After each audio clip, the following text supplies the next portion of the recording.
சட்டமன்றத்தில் உறுதியாக என்னுடைய பலம் தெரியும். கட்டாயப்படுத்தி ராஜினாமா செய்தது குறித்து விரிவான விளக்கத்தை நேற்றே நான் அறிவித்திருந்தேன். பல்வேறு வினாக்களை என்னிடம் கேட்டு அதற்குரிய பதிலையும் நேற்றே பெற்றிருக்கிறார்கள். இந்த சூழ்நிலையில் மீண்டும் பத்திரிகை மற்றும் தொலைக்காட்சி நண்பர்கள் இங்கே கூடியிருக்கிறீர்கள். நீங்கள் என்ன நினைக்கிறீர்கள் என்பதை நீங்கள் சொன்னால் அதற்குரிய பதிலை நான் தருவதற்கு தயாராக இருக்கிறேன். என்னுடைய அரசியல் வாழ்க்கையில் கட்சிக்கு ஆட்சிக்கும் எந்த நிலையிலும் ஆளுங்கட்சியாக இருந்த பொழுதும் சரி, எதிர்கட்சியாக இருந்த பொழுதும் கட்சிக்கு எந்த நிலையிலும் பன்னீர்செல்வம் துரோகம் செய்தான் என்ற பெயர் என்னிடம் எப்பொழுதும் ஏற்பட்டதில்லை. இப்பொழுது மட்டும் அவர்கள் புதிதாக ஒரு பிரச்சனையை இங்கே பத்திரிகைகள் வாயிலாக சொல்லிக் கொண்டிருக்கிறார்கள். அதற்கு காலம்தான் உரிய பதிலை தரும்.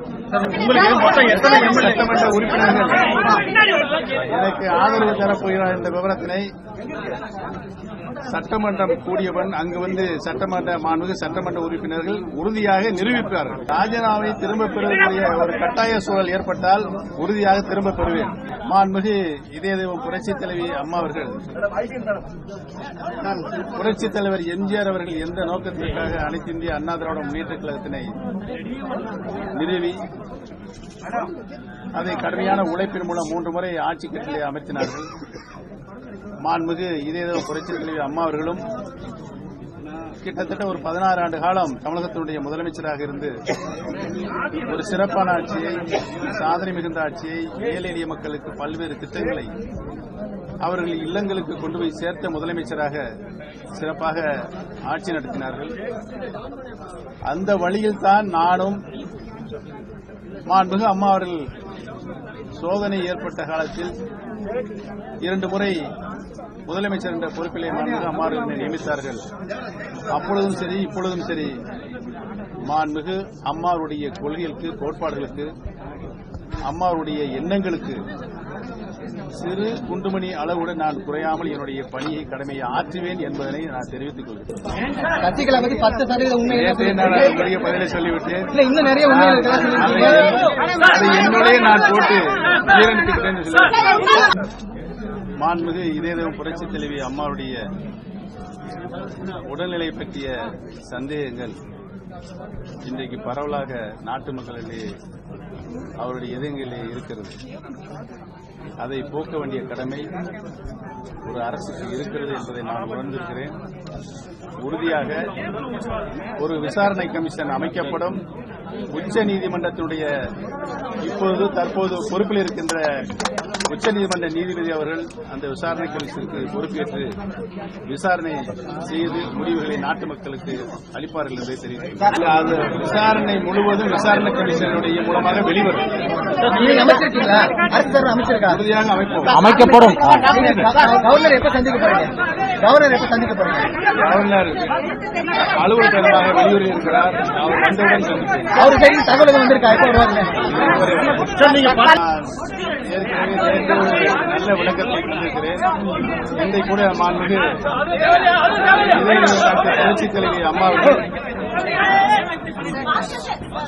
2007 இளைய மகன் பிரதீப், ஜெயபிரதீப்புடைய திருமண நிகழ்ச்சியை மாண்புமிகு அம்மா அவர் கலந்து கொண்டு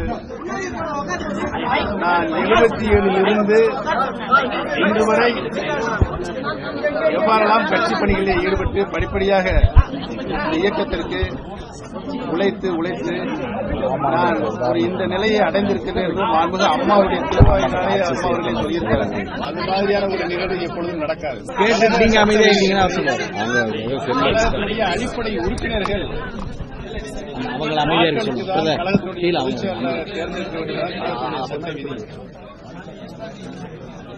கழகத்தினுடைய பொதுச் செயலாளர்களுக்கு ஒரு அசாதாரணமான சூழல் ஏற்பட்டு உடனடியாக பொதுச் செயலாளர் தேர்ந்தெடுக்கப்பட வேண்டும் என்று சொன்னால் கழகத்தினுடைய பொதுக்குழு செயற்குழு உறுப்பினர்கள் கூடி அவர்கள் தற்காலிகமாக ஒரு பொதுச் செயலாளர் தேர்ந்தெடுத்து கூடிய விரைவில் நிரந்தர பொதுச் செயலாளருக்குரிய தேர்தலை முறைப்படி நடத்தி கழகத்துடைய பொதுச் செயலாளர் எடுக்க வேண்டியதுதான் சட்டவிதி. சட்டமன்றத்தில் உறுதியாக என்னுடைய பலம் தெரியும். முதலமைச்சர் பதவி வெறியோடு தான் சசிகலா எல்லா திட்டங்களும் செயல்படுத்துறாங்களா? அவரிடமே கேட்டு பாருங்க. உறுதியாக சந்திப்போம். பொதுமக்களை வீதி வீதியாக, கிராம கிராமமாக, மாவட்டங்கள் வாரியாக உறுதியாக நான் சந்திப்பேன்.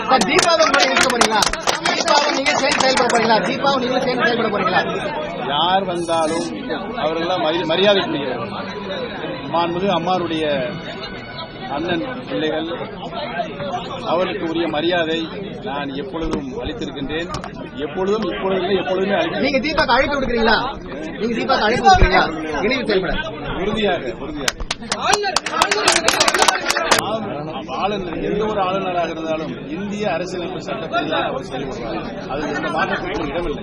ஏற்கனவே இதைதான் டாக்டர் புரட்சி அம்மா அவர்கள் அனைத்து இந்திய அண்ணா திராவிட கொள்கையை பற்றி சொல்லியிருக்கிறார். கட்சியில் யாராண்டாலும் தமிழக மக்களுடைய வாழ்வாதார உரிமைகளுக்கு பாதிப்பு ஏற்படுகிற போது அதை எதிர்ப்பு குரல் கொடுப்போம். நாங்களும் தனிப்பட்ட முறைக்கு அரசு மக்கள் எந்த பக்கம்தான் இருக்கிறார் என்ற நிலையை நாங்கள்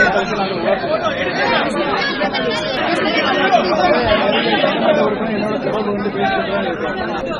நான் நேரத்தையே சொல்லியிருக்கிறேன். உறுதியாக நாங்கள் வருவோம். மக்கள்